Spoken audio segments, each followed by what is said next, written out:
So welcome to our Evelyn Underhill program. This is part of a larger program that I began last year called the Contemplative Study of Mystical Writings. I will share a little bit about that after Evelyn. She is, of course, the main attraction tonight. So a few minutes at the end where I'll talk a little bit about the program, but mainly I want to really share Evelyn Underhill to you. So I'm calling this Evelyn Underhill's Three Forms of Contemplation, which comes from her book, Practical Mysticism. You may be familiar with the book. I'm sure some of you are. If not, it's a book that was published in 1914 and is one of her most accessible books. So it is a wonderful way to get into her. Of course, that lovely picture on the right was actually published in her anthology called The Anthology of the Love of a God, which came out in the 1950s. So let's just get started. Just very briefly, a little bit about myself and a little bit about my work. This is part of my website, which is called Anam Cara.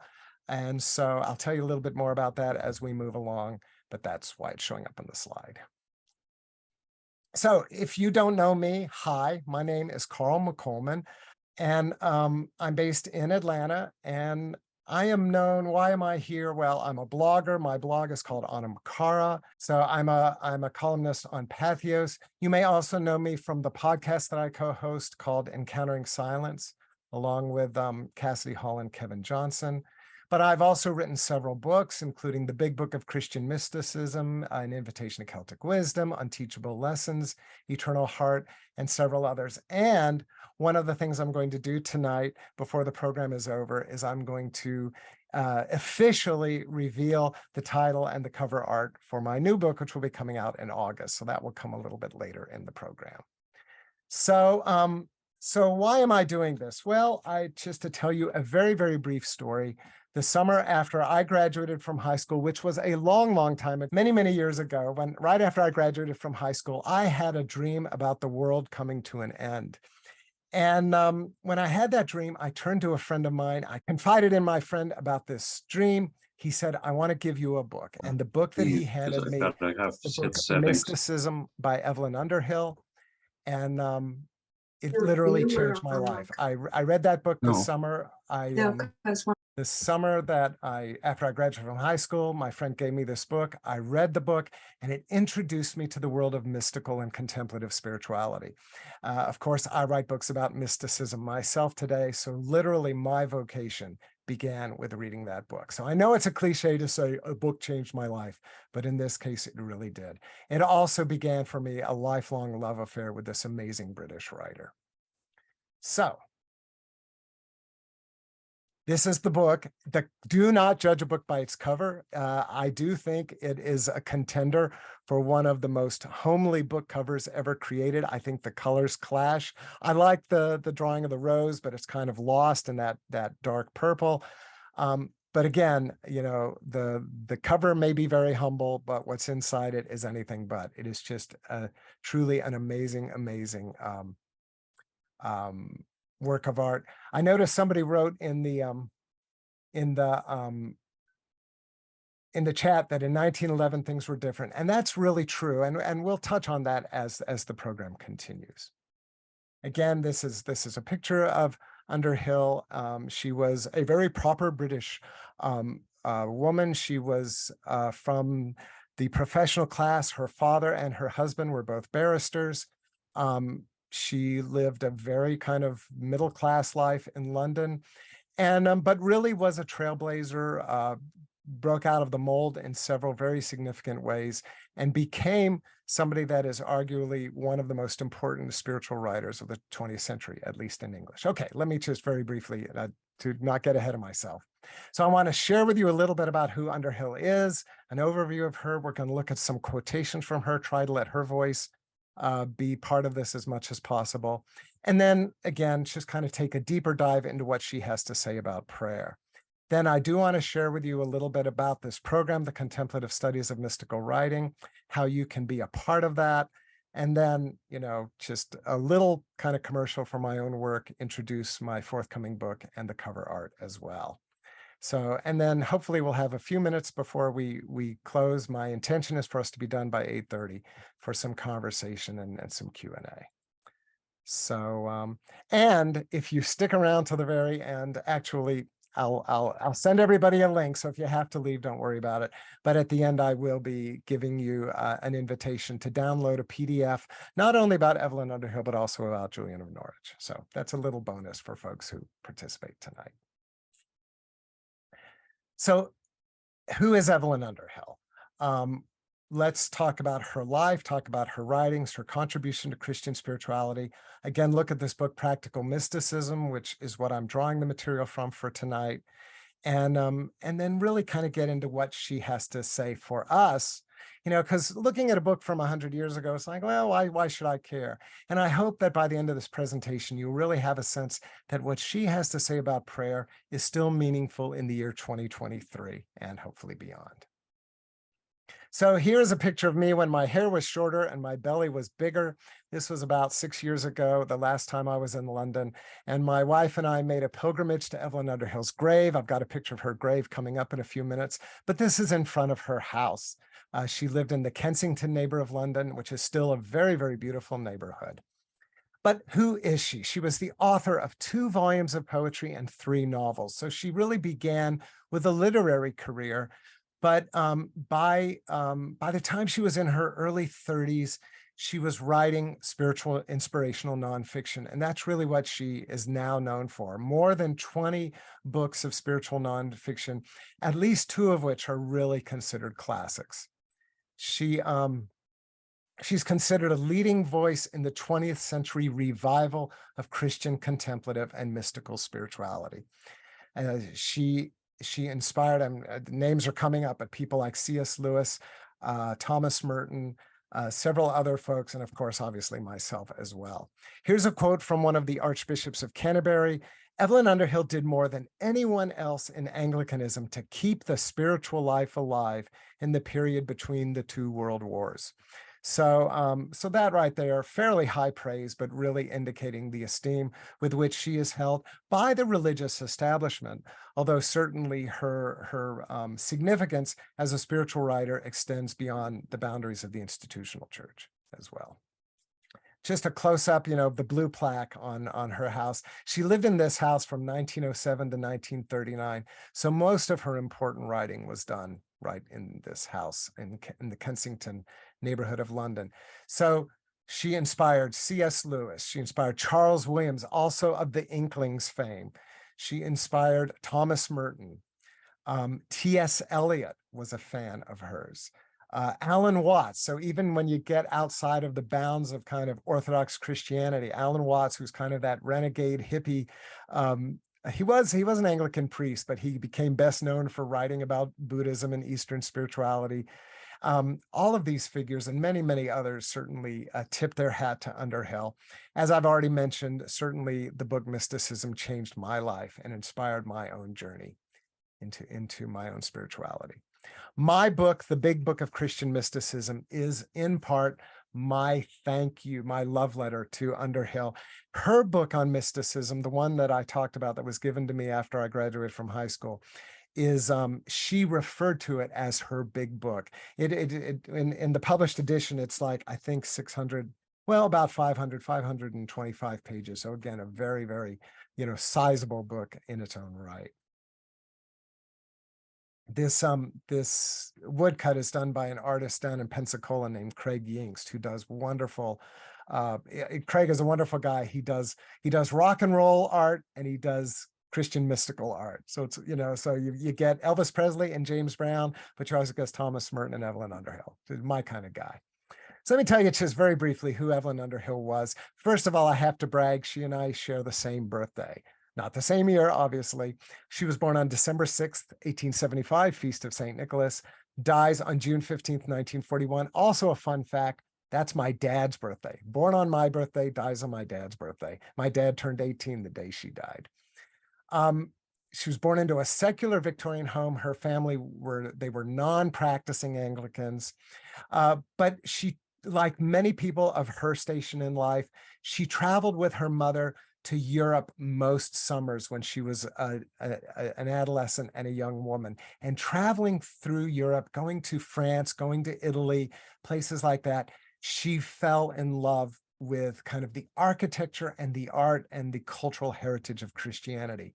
And so this led her to move away from just kind of, the kind of genteel paying lip service to religiosity, to actually discovering her own meaningful relationship with Christ and her own entry into the spiritual life. She, as a young woman, she was interested in magic and the occult. She was briefly a member of an organization called the Order of the Golden Dawn. If any of you are familiar with that, William Butler Yeats was a member. The notorious occultist Aleister Crowley was a member.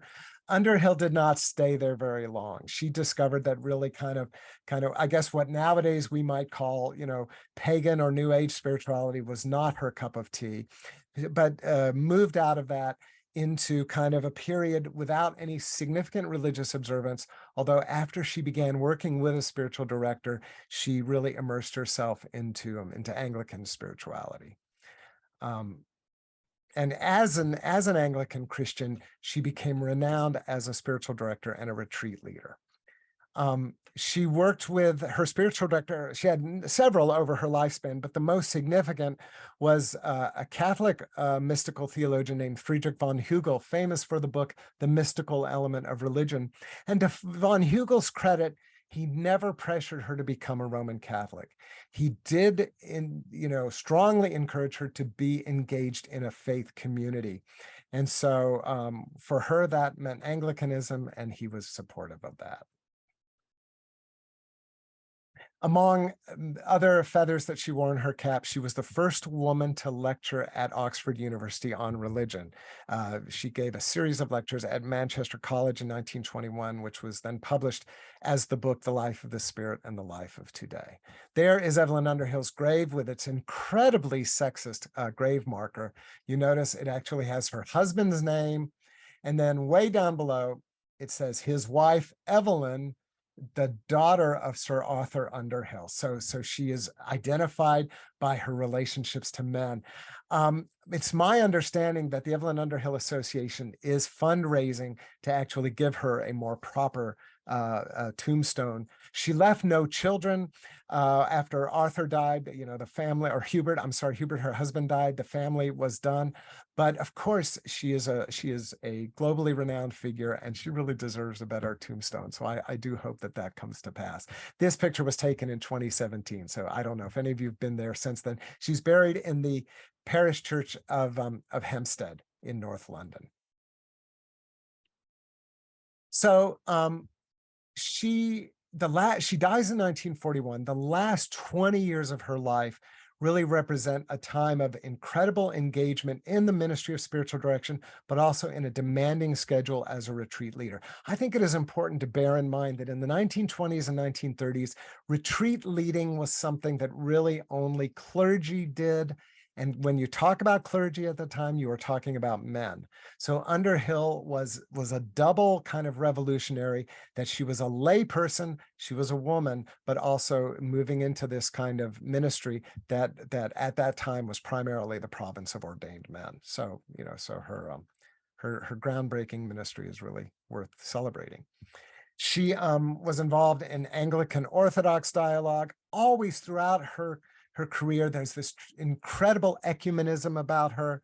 She had tremendous love for Catholic spirituality, but also her book, Worship, which came out in the 1930s, towards the end of her life, she compares the body of Christ, the Christian community, to a great cathedral, and the various denominations to chapels within the cathedral. So like there's a Quaker chapel, there's an Anglican chapel, there's a Catholic chapel, an Orthodox chapel, a Methodist chapel, so forth and so on. So she has this beautiful kind of image of all of us really coming together in our worship and in our devotion to God.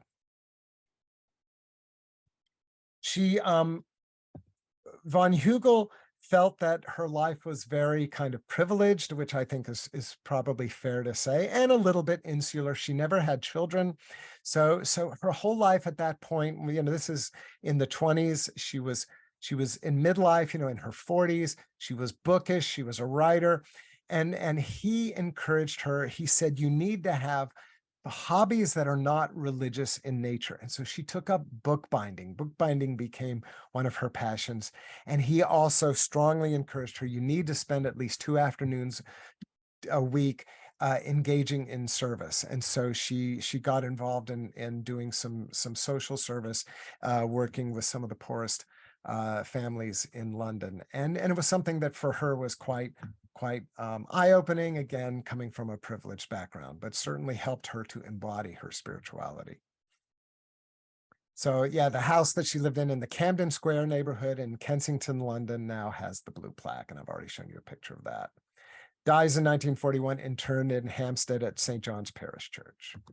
So what is she known for? Her major works, Mysticism, the book that my friend gave me, published in 1911, so 112 years old now. Practical Mysticism, which we'll really be diving into in a few minutes, came out right at the beginning of World War I. The Life of the Spirit, the Life of Today, which again was her lectures given at Oxford. Worship, that's the book where she compares the body of Christ to this great cathedral.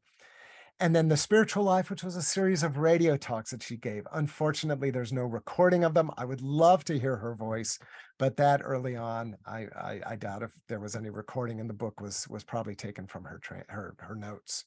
And then her letters, which they're out of print now, but if you can find a used copy, I would heartily encourage you to read her letters. Her letters are charming, and really the human side, the personal side of her shows up in those. Like Julian of Norwich, Evelyn Underhill loved cats. And you only get this in her letters. But in her letters, especially her letters to her husband, she is constantly talking about what her cats are up to. Whenever she would get a good review of, a book gets a positive notice in the London Times or some other a newspaper or periodical, she would write to her husband and she would say, I am purring because of this wonderful review. So that was kind of her sense. A little digression. She actually wrote a letter to C.S. Lewis towards the end of her life, and Lewis, of course, is much younger. And she scolds him for his book, I think it was The Problem of Pain, where he suggests that domesticated animals are closer to God than wild animals. And Underhill would have none of that. And she literally just reads him the riot act in this letter. And she ends this kind of diatribe. And she says, you need a wild God or a wilder image of God. I can't remember the exact words, but it's really fascinating to think about that. She writes this letter not long before she dies, which probably 1940. He gets that letter. Within 10 years, he's writing about Aslan, the image of Christ as the wild lion. And so I can't prove this, but I really like to think that Evelyn Underhill planted a seed in C.S. Lewis's mind with this idea of letting wildness be part of his image of God, and thence Aslan is born. So what are some themes in her spirituality? Very briefly here. Mysticism is not a flight away from the world. It is communion with God, cooperation with God to bring heaven to earth. She defines mysticism as the art of union with reality. So she promotes a real world kind of mysticism. Yeah, dare we say a down-to-earth mysticism. She says it's not just for the professionals. It's not just for the clergy, the priests, the nuns, the monks, the saints. Mysticism is for, in her, she says normal people. I don't know how normal I am, but of course, what she means by that are people who have careers, people who have families, people with a mortgage, people who are just trying to get through the week. The mystical life is for all of us. Really, really an important message. A message that you see later on in the works of Thomas Merton and Karl Rahner, people like that, but it's Underhill who says it really before them.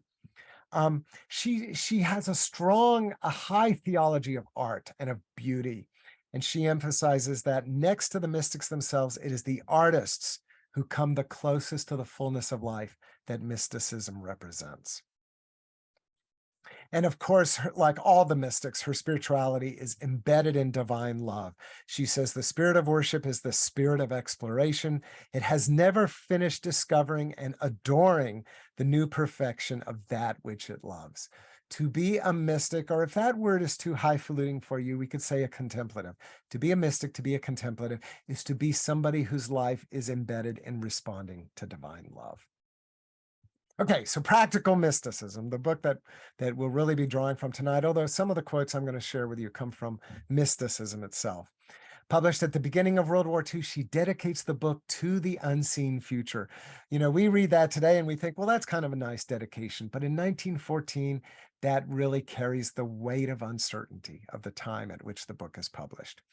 She even debated canceling the publication of the book when the war began, but she decided people need spiritual support during times of crisis. And so even though it is a spiritual book and not a more patriotic or practical book, it still needed to come out. Thank heavens that she made that decision.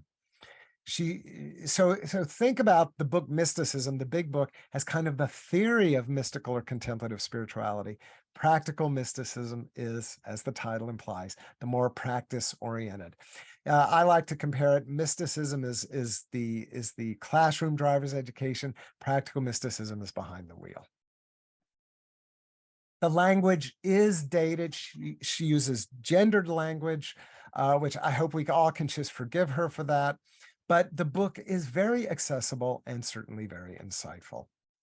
Um, her vision of mystical spirituality for the average person really is drawn primarily from the teachings of Teresa of Avila. And if you're familiar with Teresa's work, you will hear the echoes of that as we get into what she has to say. She says that the purpose of this book is to help ordinary people, folks just like you and me, to live a more mystical life. Preparation for the mystical life includes meditation, recollection, the prayer of quiet, and then 3 dimensions or forms of contemplation. And we're going to survey all of that in just a minute. So what's interesting is the word prayer does not show up in this book but once. I find that as kind of a weakness of the book. I think it also represents when it was published. It was before she really had reconnected with Anglican spirituality. She was still kind of in the wilderness, kind of what today we would call spiritual but not religious at that point in time. So I think the idea of prayer was less significant to her than meditation, recollection, and contemplation. So I'm just mentioning that because I hope we can kind of connect the dots that when we talk about meditation, recollection, quiet, contemplation, we really are talking about forms of prayer. I've already touched on this, but it bears repeating. The language is dated. I left it in her own voice. I think, that for integrity, that's really the way to go. But I think it's always important for us to keep in mind that she's a product of her time. You get the same thing when you look at Howard Thurman, Thomas Merton, so many writers who were writing and publishing before 1980 or 1990. It's just a reality of the time. But nowadays it can seem jarring. So that's why it's worth mentioning. So what I want to do right now, and again, in the interest of time, I'm going to kind of just move quickly through, but I would invite you to just kind of let her words wash over you. I'm going to read them. I'm going to try to resist the urge to comment on them, although I'm sure I will a little because again, I'm an Evelyn Underhill nerd. But I just want her own voice, obviously filtered through my voice, to just meet you here in January of 2023. And so I have to move a window. So hold on just one second.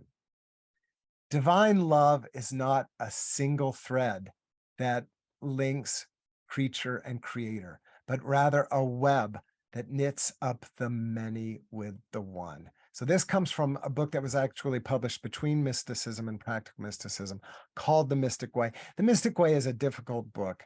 It's not one of her better books, but it was her attempt. Mysticism was such a long book. She wanted to publish something that was more accessible. And I think it didn't really work. And then she did practical mysticism, which I think was her home run in terms of making a very lofty subject much more accessible to ordinary folks like you and me. It is indeed in a spirit of intensest and humble adoration that generous souls yield themselves to the drawing of that mysterious beauty and unchanging love and all that it entails. So again, here you get her sense of adoration, her sense of humility, generosity, but beauty, that beauty and love are tied together in the contemplative life.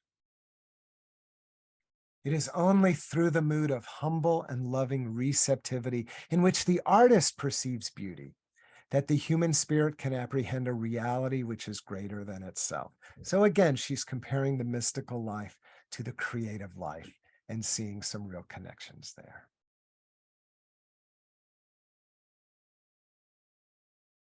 Human life is readjusted and made whole by the healing action of divine love. I like the word calibration, that divine love calibrates us to our vocation as responders to that love. It is by glad and grateful laying hold on the inheritance of joy that the purified spirit enters most deeply into the heart of reality, reality with a capital R. I hear echoes of Julian of Norwich here, glad and grateful, laying hold of the inheritance of joy that the purified spirit enters most deeply to the heart of reality. Faith beholds that which is. Charity loves that which is. Hope beholds and loves that which shall be. Faith is static, hope is dynamic. Faith is a great tree. Hope is the rising sap, the little swelling bud upon the spray.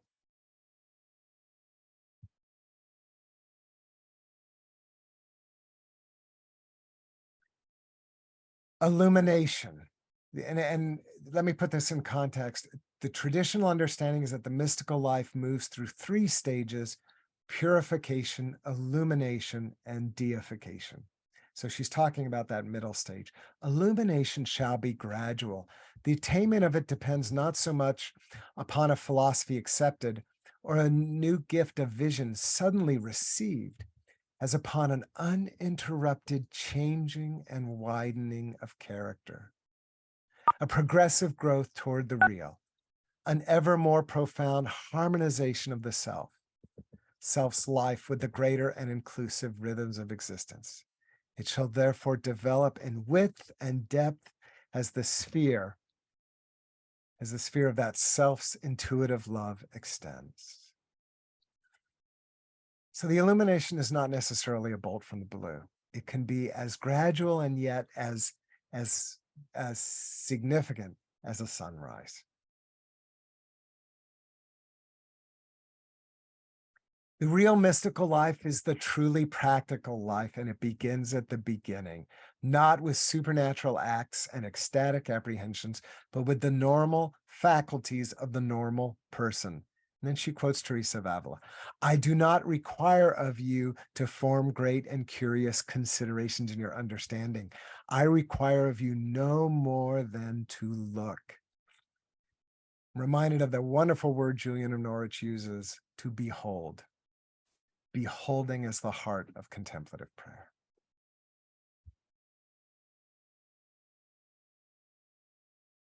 The full life of the Spirit is active, contemplative, ascetic, and apostolic. Though nowadays we express these abiding human dispositions in other and less formidable terms, if we translate them as work, prayer, self-discipline, and service, they do not look quite so bad. So here you see her, and these are her lectures to Oxford. So she's talking probably primarily to men, young men who are probably students at the university, and attempting to take the tradition and to bring it down to earth for her, for the 20th century. Now a little over 100 years later, we can do that same kind of progress, same kind of transition, I guess I should say. This picture is her as a young woman. I think she was a teenager when this picture was made. I think it's the earliest picture we have of her. The condition of joyous and awakened love to which the mystic passes is above all else the state of song. Mystics do not see the spiritual world, they hear it. As for St. Francis of Assisi, it is a heavenly melody, intolerably sweet. This idea that it's not just about vision, it's also about hearing. From her letters, as your meditation becomes deeper, it will defend you from the perpetual assaults of the outer world. You will hear the busy hum of that world as a distant exterior melody and know yourself to be in some sort withdrawn from it. You will have set a ring of silence between you and it. And behold, within that silence, you are free. So Underhill did a lot of spiritual direction by letter. And so that makes her letters just a tremendous gift to us today because we get insight into Underhill, the spiritual director, when we read those letters.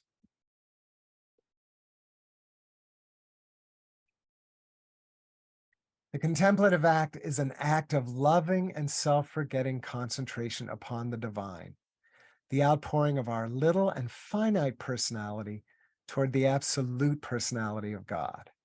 It will, insofar as it transcends thought, mean darkness for the intellect, but it may mean radiance for the heart. Here she's echoing the cloud of unknowing, which very explicitly says we cannot think our way to God, but where our thought can take us only so far, our heart can truly take us the full distance in terms of fully responding to God's presence in our lives. Again, from the letters, contemplation is an act of love, the wooing, not the critical study of divine reality. It is an eager outpouring of ourselves towards a somewhat other for which we feel a passion of desire, a seeking, touching, and tasting, not a considering and analyzing of the beautiful and true wherever found. It is, as it were, a responsive act of the organism to those supernal powers without, which touch and stir it. So it's interesting, I think so often when, following Merton and Keating and some of the teachers from our time, I see myself doing this. We emphasize finding God within. And that's certainly, that's biblical, it's orthodox, mystical, Christian mystical theology. But she, like Underhill, always wanted to balance the immanent and the transcendent. So the God that you find within yourself is the God who created all things. And so there is an externality to God, not in contradiction to the divine within, but in kind of a paradoxical tension. So we are called not only to dive deep into our heart, but also to make ourselves available to the one who is greater than all things. The supernal powers without, as she calls it. What is being offered to you is not merely a choice amongst new states of consciousness, new emotional experiences, though these are involved in it, but above all else, a larger and intenser life, a career, a total consecration to the interests of the real, with a capital R. Again, mysticism is the art of union with reality. And here we get just Underhill, the cat lover. This will be an incoherent letter because I have just been given a very engaging Persian kitten named after St. Philip Neri, who is very sound on cats. And his opinion is that I have been given to him. So Underhill, the cat lover. Again, this is just one example of how kittens just prance and frolic throughout her letters. Okay. So what I want to do now, we're doing good on time. Okay. What I want to do now is we're going to look at quotes primarily from Practical Mysticism, but there may be some from a few other books as well, that will lead us through Underhill's her teachings on meditation, recollection, which is a word we often don't use, but hopefully we can unpack it a little, the prayer of quiet. And those are terms that come from Teresa. And then what Underhill calls the 3 forms of contemplation. Now, that could be maybe, over analytical, and I'll let you be the judge of that. But what I like about it is it kind of gives us a map of understanding kind of the nuance of the contemplative life. and understanding the nuance of what it might mean to experience contemplative prayer in our own lives. So I hope see this as almost kind of like a map, if you will, a taxonomy of contemplative spirituality, with that caveat that the map is not the territory. We're sitting here talking about contemplative spirituality, but before we're done tonight, I also want to talk about some opportunities for us to do some praying together as well. So we begin with meditation, chapter 4 in the book Practical Mysticism. Meditation is a halfway house between thinking and contemplating. As a discipline, it derives its chief value from this transitional character. It's almost like brackish water. It's like an estuary, if you will. The real mystical life, which is truly the practical, I think I've already given you this quote, but it bears repeating, begins at the beginning. As Teresa of Avila says, I require of you no more than to look. So there's this idea of beholding that seems to be, integral to the practice of meditation. So when Underhill uses this word meditation, it's a little different than how we use the word today. We often use the word in terms of centering prayer or zazen, mindfulness meditation, insight meditation, various kinds of practices that have become popular not only within the Christian world, but in the secular world, or anchored in other traditions, that tend to involve really kind of the suspending of thought, or the learning to let thoughts come and go in a very gentle way.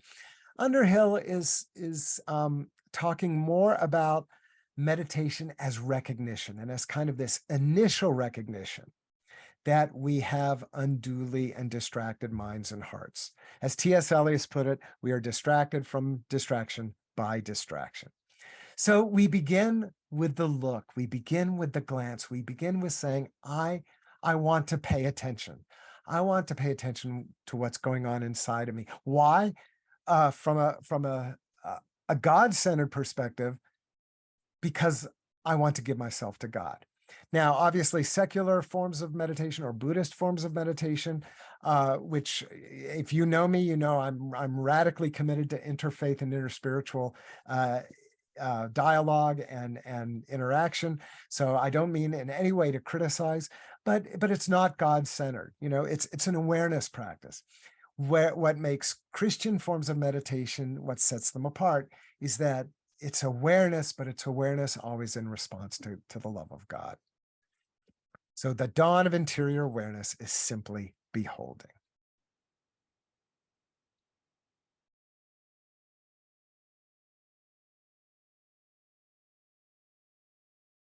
And so we move now into recollection. Again, a word that you will find in the work of Teresa. The self, and I'm quoting from mysticism here, the self concentrated upon an image or idea, dwelling on it more than thinking about it. So we're beginning to let go of discursive kind of thinking. As one may gaze upon a picture that one loves, falls gradually and insensibly into the condition of reverie, and protected by this holy daydream from the more distracting dream of life, sinks into itself and becomes, in the language of asceticism or spirituality, recollected or gathered together. So tell you a story. When I was in Scotland 3 years ago, the summer before the pandemic, my wife and I went to Edinburgh, and I insisted that we go to the National Gallery there, because the John Duncan's painting of St. Bridget is in that gallery. If you know that painting, it shows two angels carrying St. Bridget over the waters. It's an old Celtic folk tale that St. Bridget was carried back in time to be Jesus's wet nurse. Folklore, of course, but this painting commemorates that folk tale, and is done in kind of the Art Deco style of the early 20th century. It's colorful, it's dramatic, it's romantic. It's absolutely gorgeous painting. I got to that painting and I stood there for 20 minutes and I just drank that painting in. And then there are other works of art that I've done that, and maybe you've had similar experiences. And I think this is what Underhill is getting at. Moving away from just thinking about, but dwelling, gazing, allowing us almost to go into kind of a gentle, altered state of consciousness. If you know brain waves, it's kind of moving into an alpha state. the holy daydream, kind of this sinking into a more of that, first kind of experience of silence. This is what recollection represents. So it implies beginning to bring a sense of discipline on our distracted awareness. Our minds are still like monkeys. That's why I had the little picture of the monkey beforehand. Or as Teresa of Avila said, like wild horses. As the contemporary writer Martin Laird says, it's like a cocktail party, a noisy cocktail party. But it's like, how do we begin to move away from the noise, away from the wildness, into some semblance of being centered or being still? And so when Underhill talks about recollection, I think it's similar to what we do, those of us who practice centering prayer. And if you're familiar with Eastern forms of practice, in both Hinduism and Buddhism, you have the concept of shamatha, or calm abiding meditation. So this idea of learning to let thoughts come and go. So we seek to, in a disciplined way, discover the silence that's already in us. At first, we're lucky to just get a glimpse or two, but it's there. It's there. The silence is always in us, whether we notice it or not. So the prayer of quiet, again, language from Teresa. In recollection, the surface mind still holds the leading strings. But as we move into quiet, it surrenders them, allowing consciousness to sink into that blissful silence in which God works and speaks.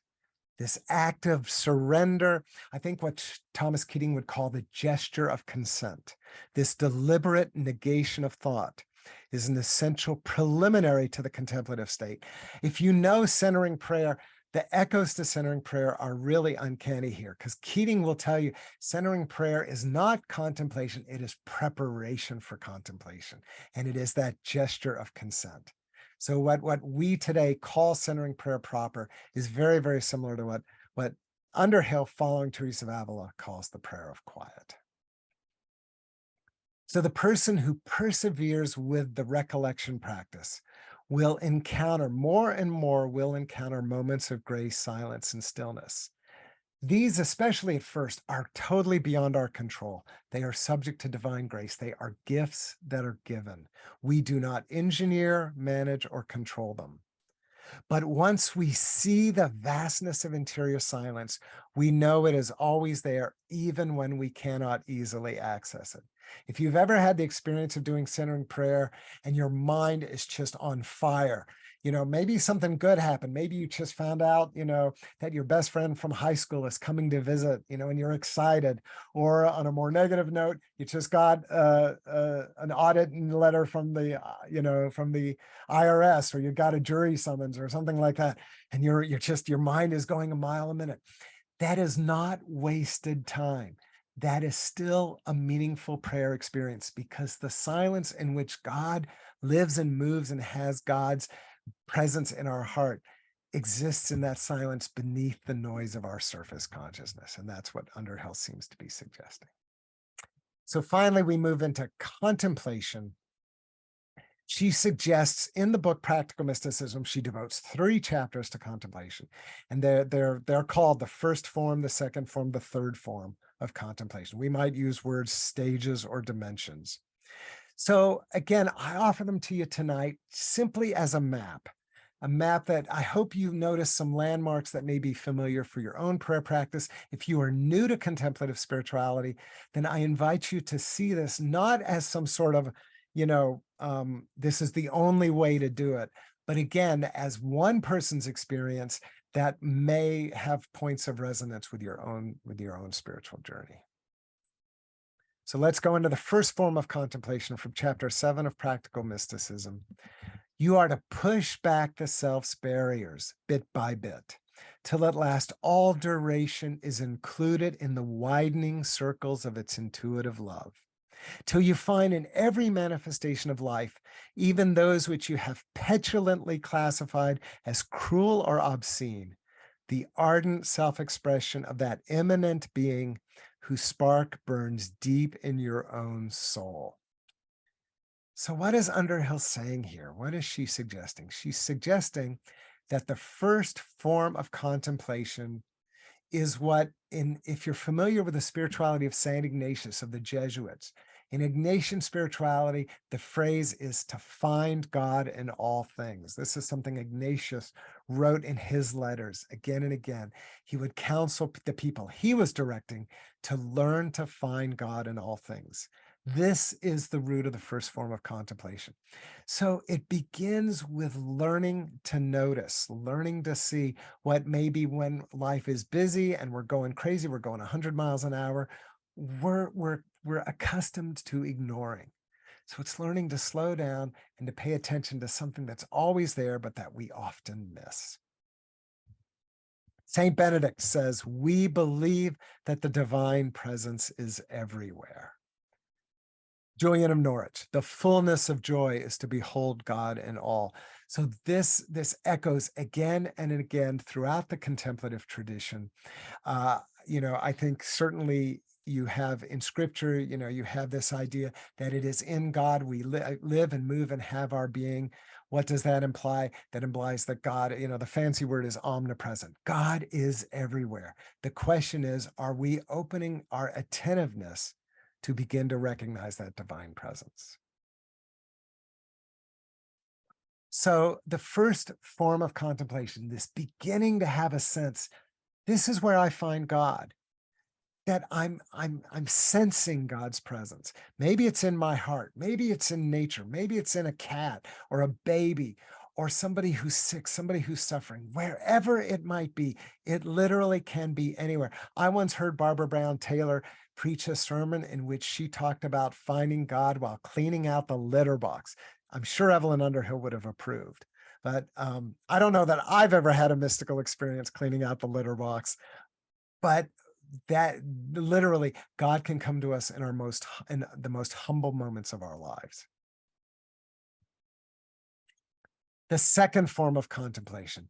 So Underhill now says, you will observe that you have entered into an intense and vivid silence, a silence which exists in itself through and in spite of the ceaseless noise of your normal world, through the ceaseless noises. So the silence is not separate from our distracting thoughts or just our distracting lives. The silence is in it and rests beneath it. Within this world of silence, you seem, as it were, to lose yourself, to ebb and to flow, to wander and be lost in this imageless ground, as the wonderful Flemish mystic John Ruysbroek says, struggling to describe the sensations of the self in this first initiation into the wayless world beyond image, where all is, yet in no wise. So we're beginning to get into the kind of paradoxical language that you find in the great mystics, that we're beyond image, we're beyond thought, we're beyond language. And yet the only way we can apprehend it, certainly the only way we can talk about it, is using language, using thought. So it's kind of this dance between kind of our cognitive capacity and learning to be present to the space between the words, the silence between the thoughts. This is where the second form of contemplation invites us into. So so here's a giveaway. Meditation, recollection, and quiet parallel the three forms of contemplation. So that first form is a meditative form. This second form is recollection. And as we move into the third form, you'll see we're moving deeper into the quiet. So what is the difference here? Think of contemplation as a gift. So the first forms of prayer, and again, using traditional language, are what you could call inquired contemplation or acquired prayer. We choose to meditate. We choose to cultivate a spirit of recollection. We choose to do centering prayer. And that's good. It's good to show up. 90% of life is showing up. But then contemplation is where the shift comes away from what we do to show up and how we become receptive to the divine gift, to how the Spirit, how she moves into our heart and brings us the gift of silence and the gift of graced presence. Contemplative prayer is always a gift of grace. We do not cause or control it. We prepare ourselves to receive it. It's not what we achieve, it's what we receive. Again, quoting Keating, the gesture of consent.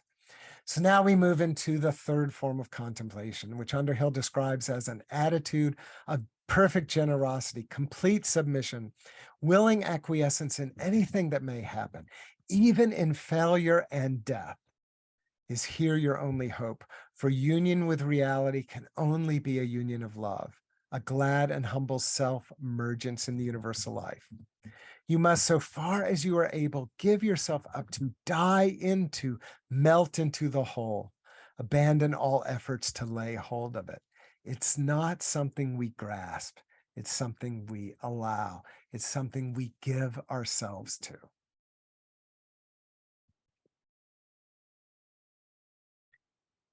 So I'll be honest, I don't know that I am there. I think that the parallel here is, if you're familiar with Teresa of Evelyn, the interior castle, it's the seventh mansion. It really represents kind of a mature, mature is really the best word, a mature form of spirituality, a seasoned spirituality. This is not to say that God and God's grace couldn't give that kind of, meaningful sense of fullness of the divine presence to even the absolute beginner. But this idea is, generally speaking, this is the kind of the fruit of prayer that tends to happen in a more mature stage of the life of prayer, the life of spirituality. So it's like being a gifted musician or athlete. It's wonderful that some people get there. It doesn't have to be me. So the point here is not that you have to get to the third form or else you're a failure at contemplation. I hope nobody takes away that kind of thinking. This is not a map that we have to follow to get to the finish line. This is just a representation of all of the possibilities. And some of these possibilities tend to be more singular. Not everybody is a genius. I can tell you, when it comes to music, I'm hopeless, but I love music. I love to listen to music. I am in awe of people who have beautiful voices.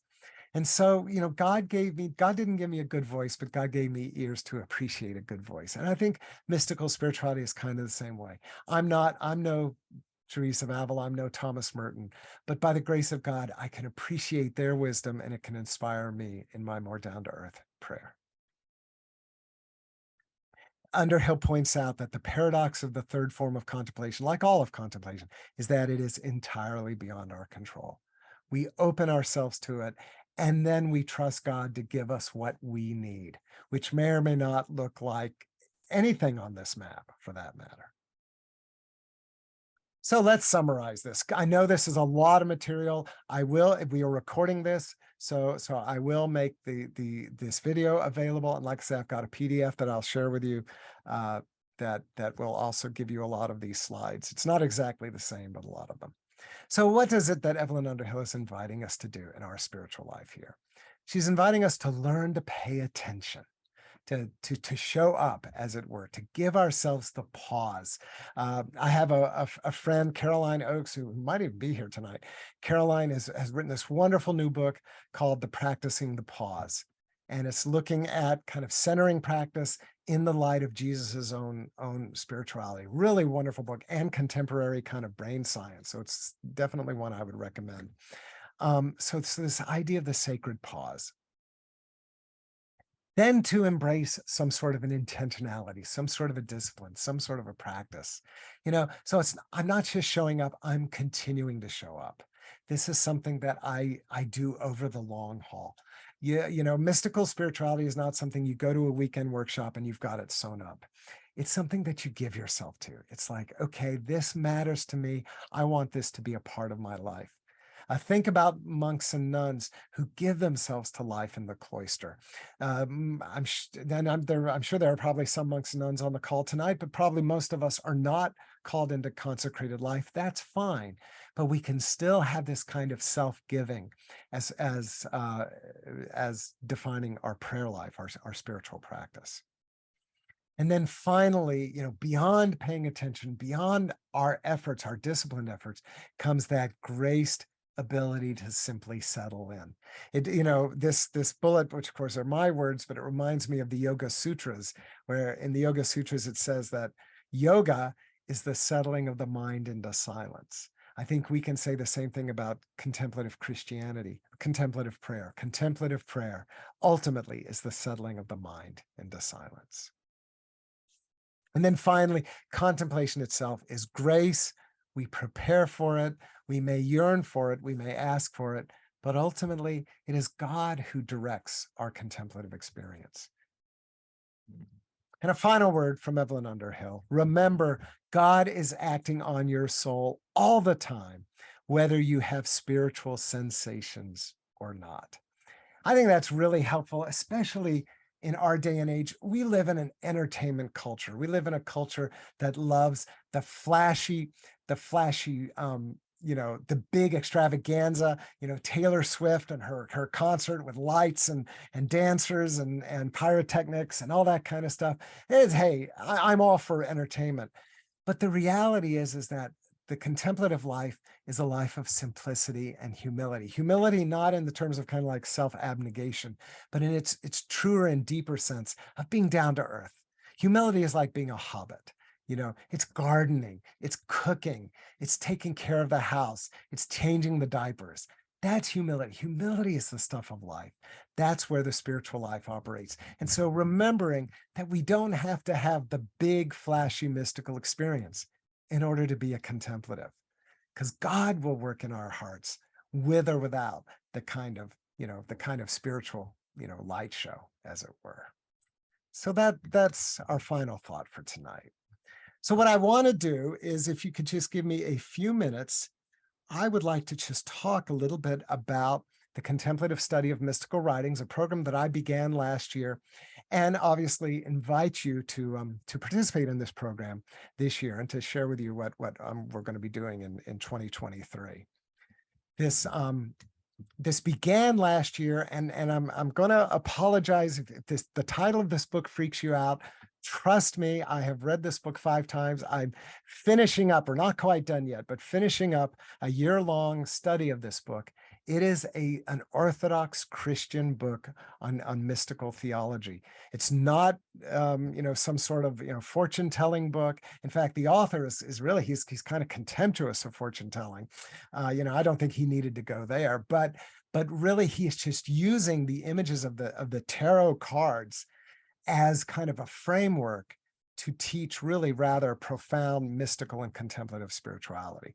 So I began last year with that particular book, and I was just amazed at the number of people who signed on and who walked through the book with me. And so, but I also learned a lot. It was the first time, and I learned, well, among other things, not to do a book that's long. That book is almost 700 pages, teeny tiny print. It's densely philosophical. It's a very, very heavy book. And so this year, I want to kind of bring it a little bit back down to earth. So instead of reading, because originally I was thinking, okay, we'll do the sermons of Meister Eckhart, or we'll do the collected works of John of the Cross, or, again, this kind of really massive kind of spiritual writing. But as I saw how difficult it was to do a long book, I thought maybe several shorter books would be the way to really support not only, the people who sign up, but all of us, including myself, because we're all doing the same thing. We're all trying to grow deeper in our relationship with God. So we're going to look at several shorter books. We're going to, last year we had a Zoom call once a month. I don't think that was frequent enough. So this year, I think in February, I could only schedule one, but every other month, we're going to have 2 Zoom calls. They're different times. And I know not everybody can make every call, and that's fine, because we will record when I do a teaching, I do a presentation, that will all be recorded and made available. And our meetings are the focus is going to be on practice. The focus is going to be on silence, on contemplative prayer, and on looking at the works that we're reading together with a Lectio Divina focus. And one of the reasons I wanted to do this was, people started apologizing to me. This book was so rich and so deep, people fell behind. And so I'd get emails from people and I say, I've fallen behind. I can't come to the Zoom call. And I say, it's okay. And so I'm going to do the same thing this year. Obviously, there are going to be books. I'm going to be writing study materials for you. But the Zoom calls are going to be designed that even if you haven't read the book or you're not up to date, still come to the call. I will be sharing quotes like I did tonight, sharing quotes and giving us the opportunity to reflect together on them. And so kind of have a Lectio exercise. And so all the material is going to be delivered via email. That's another thing I learned last year. I tried to set up, kind of like a course site on my website. It was a disaster. Any of you who were there can probably attest to this. So this year, we're going to keep it much simpler. Everything is going to be done by email, but it will be archived on my website. So if you lose the email, you'll be able to access the materials. So what books are we going to look at? Well, I've at least 3, maybe 4, depending on how quickly we can do it. I want to begin with Julian of Norwich. Obviously, Julian is so dear to my heart. And I think, she's accessible, but she's very deep. I think it'll just be a wonderful way to start out. This year marks the 650th anniversary of of Julian's vision. So it seems to be an auspicious year to read Julian together. From her, I want to pivot to the 20th century into that amazing African-American mystic, Howard Thurman. This book just was published a year or 2 ago. It's a collection of his sermons, a sermon series he did on great mystics. So it's a mystic talking about other mystics. So really a lot of fun. And then from there, we'll circle back to Underhill, actually looking at practical mysticism, but also at one of her shorter, more devotional books called Abba, which is meditations based on the Lord's Prayer. And then if we have time, we'll see how it goes. I think we can safely get through these 3 in the course of the year. But, if we find it's moving a little bit more quickly or early next year, then we'll take on maybe something a little bit more challenging with the selected writings of Meister Eckhart. So I picked these kind of with a balance of books that have some real depth to them, some real meat, or in my case, impossible burger, but that also are, I think, more accessible, more available. And then, hopefully anybody who's interested in contemplative spirituality would enjoy reading these. So what I'm offering, if you want to participate in the program, is that I will at least once a month, maybe twice a month, we'll see how my schedule goes, I will share with you study materials based on the books that we're looking at. So a study guide on either a chapter or a few chapters, quotations pulled out for your personal reflection and devotion, and spiritual exercises that are inspired by what the author is writing about. So this material will be made available for your own personal use, again, sent to you via email, but also archived on my website. The Zoom calls, I call them contemplative salons, 1 to 2 times a month. Most month I've scheduled 2.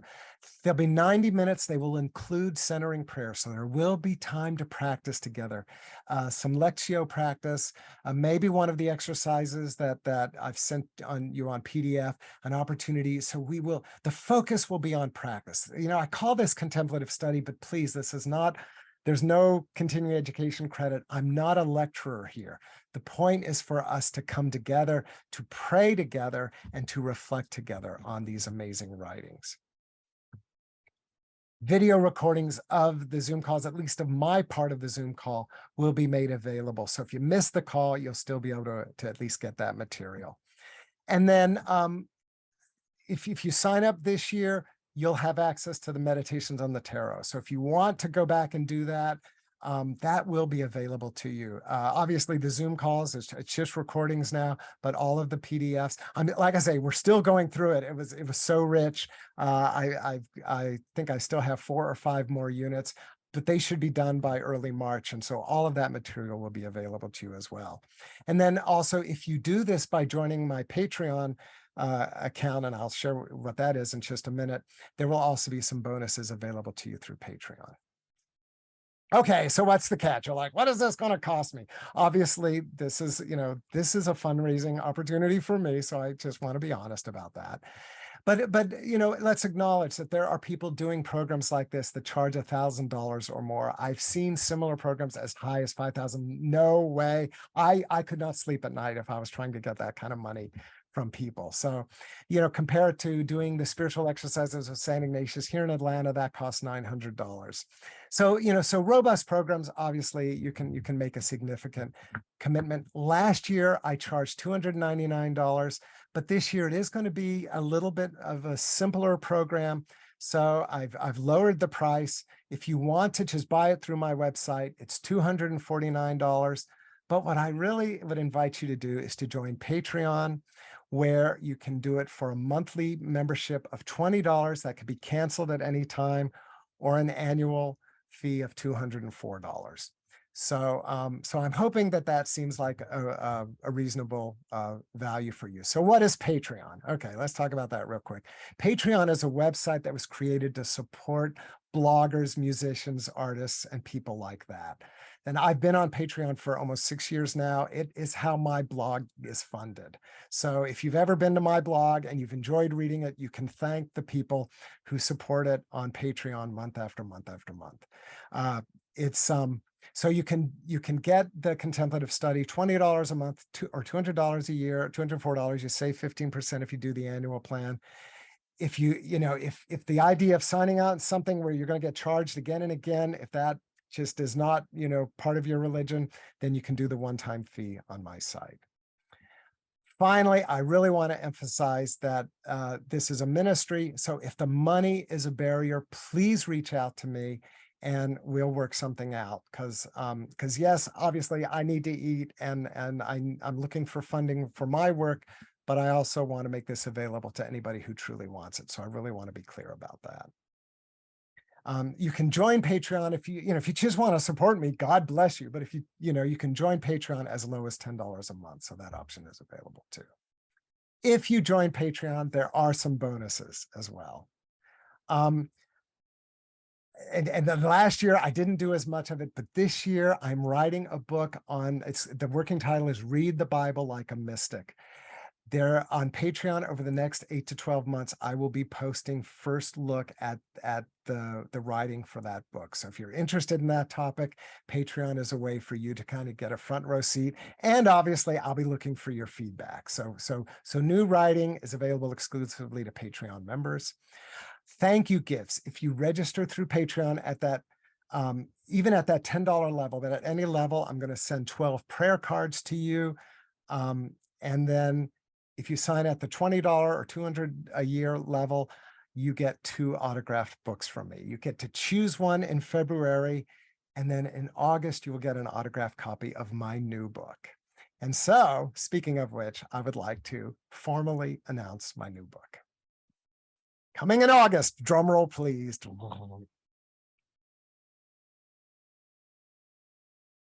It is actually a revision. The new big book of Christian mysticism. Many of you may be familiar with the big book of Christian mysticism, which was published in 2010. And for the last 5 years, I've been pestering my editors, pestering my agent that I wanted to revise the book. And finally, when my book Eternal Heart was published, the publisher, it was not the publisher who published the big book, but they knew that I wanted to revise it. They bought the rights to the big book and then turned it over to me. And they said, we want you to revise this. So it was a tremendous gift to me. And let me just tell you, if you're familiar with the big, you might say, well, why do I want a second edition? I mean, you may be familiar with textbooks, college textbooks, where a second edition is usually not much more than a new cover. This is an entirely new book. First of all, to give you some context, the old edition is 97,000 words. The new edition is 142,000 words. The average spiritual book is 40,000 words. So it's like I've written an entirely new book and stuck it into the old book. But even beyond that, the new book, so yeah, 5 new chapters, most of the existing chapters have been expanded and have been thoroughly revised and in many cases rewritten. So if you've read the first book, and I hope you have, I think you will find this is a radically new experience. Even though the outline is the same, some of the material will sound familiar, but there's a lot that is brand new. The first edition was very church focused. The second edition is more practice focused. The first edition, the new edition has greater representation and diversity. It's just, the world has changed. at least, I obviously I'm Caucasian, I have the privilege of being a white person, come to recognize, the Desert Mothers and Fathers were African. Howard Thurman, African American. Anthony de Mello, an Indian. So many of the great mystics come from places other than Europe. So really trying to celebrate that in this new edition. Also to use more inclusive language. The language, I talked about how Julian and Evelyn and Howard Thurman, their language is gendered. I'm embarrassed to say the first edition of the Big Book of Christian Mysticism, the language was pretty gendered. So we've gone a long way to fixing that as well. And then finally, obviously, it's 12 years of my life, 12 years of my own practice, my own study, my own working with spiritual directors, being a spiritual director, being a retreat director. And so hopefully some of that shows up in the book as well. So I am so excited about this book. I'm excited to announce it. I hope every one of you will want a copy of it. And I hope many of you will choose to get an autographed copy by joining me on Patreon. If you don't want to join me on Patreon, I certainly understand, but I would heartily encourage you to pre-order it. I'm going to be posting on my blog tomorrow how you can pre-order this book. All the usual suspects: Amazon, BNN, independent bookstores, the Cathedral Bookstore in Atlanta, of course, will be taking pre-orders, etc., etc. Once again, you join Patreon at that $20 or $204 level, and I will send you an autographed copy when the book comes out. Finally, last slide, and let's see, how are we doing on time? Mickey Mouse says it's 8:17, so we have about 15 minutes that we can chat. But and I will send you this link, so don't feel like you have to jot it down right now. But I will actually. What I'll probably do is just attach the PDF. I'll send you a follow-up email and make sure you have that. The PDF not only looks at Evelyn Underhill, but it looks at Julian of Norwich. It's based on a retreat I did during the pandemic called Encouragement for Difficult Times. But it's not just about pandemic living, it's about life in general. So I want to make that available to you as well.